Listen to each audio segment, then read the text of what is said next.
Yes, mga bestie, she lost 16 kilograms in just 3 months. Hello mga bestie! Yes, tama ang narinig nyo bestie. Nag-lose siya ng 16 kilograms in just 3 months. At hindi dahil sa crash diets, extreme workout, or gutom. Ginawa niya lang ang feel great system consistently.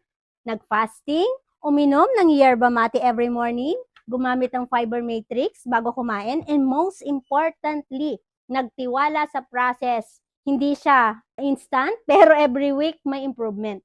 Lumiit ang tiyan, bumaba ang timbang, tumaas ang energy, wala ring sugar cravings, hindi niya akalain na kaya pala niyang magbago. As long as tama ang system at may gabay.